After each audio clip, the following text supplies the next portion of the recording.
Vote in Ireland is now out.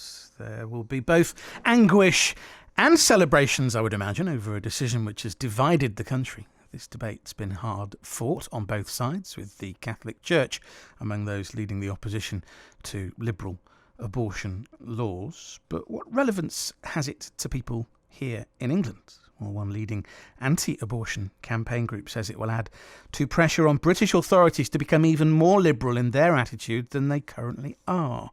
Liam Gibson is from the Society for the Protection of the Unborn Child and joins us on BBC Radio Stoke now. Good morning to you. Good morning, Tim.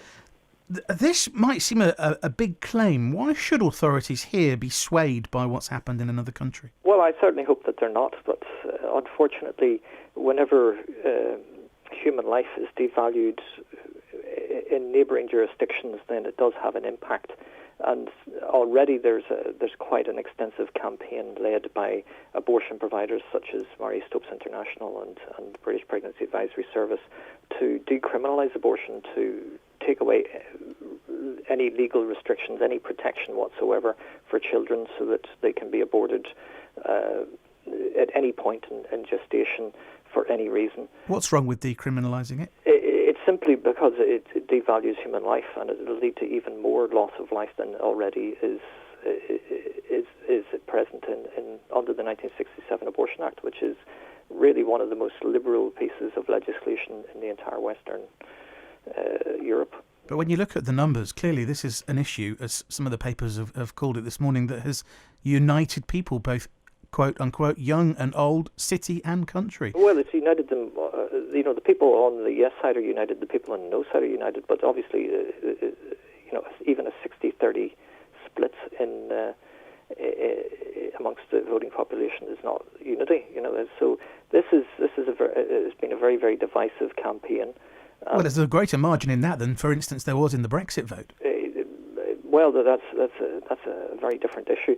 But the result of this is going to have a huge impact, not only in Irish society, but it is going to definitely add momentum to the campaign from the abortion industry to limit freedom of conscience for the medical profession, freedom of speech on people who are actively opposing abortion, even to the point where people silently praying outside an abortion. You talk about freedom of conscience for the medical profession, but what about these women that that have remained in the shadows and have now emerged and they're telling their stories? These are women, these are mums, these are young, maybe the girl from down the streets. The vast majority family members that we're talking about. The vast majority of women who have had abortions are not coming forward to tell their stories.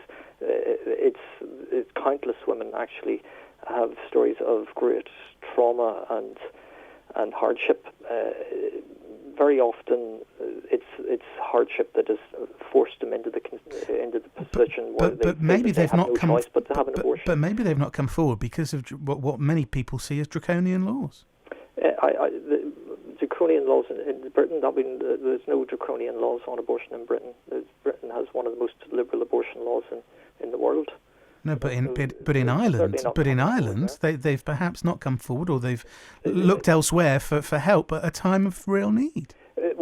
We know what abortion does to women because we had 50 years of it in the United Kingdom. We know what does it do? Do you want to explain what you mean by that? Abortion is a physical trauma for a woman's body.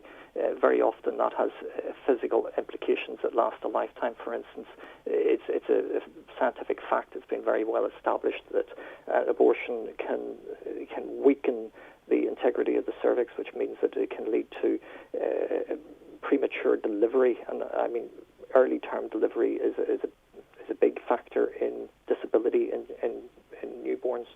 So that's a scientific fact. There's also a huge range of possibilities that affect women physically, but really the psychological impact is something that's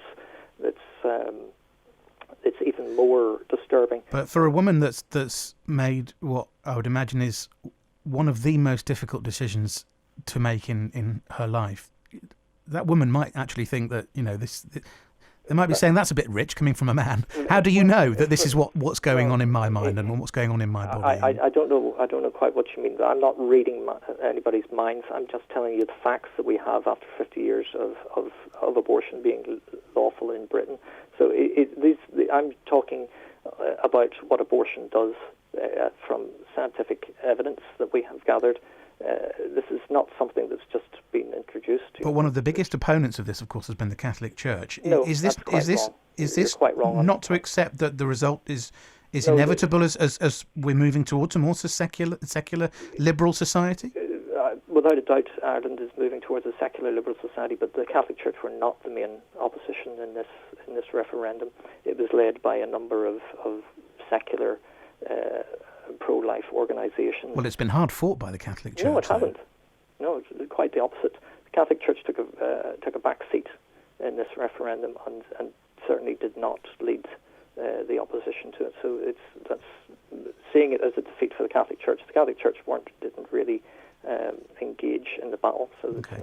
It can't be understood as a defeat for the Catholic Church. Liam, we must leave it there. Time's beaten us, I'm afraid. Liam Gibson there from the Society for the Protection of the Unborn Child.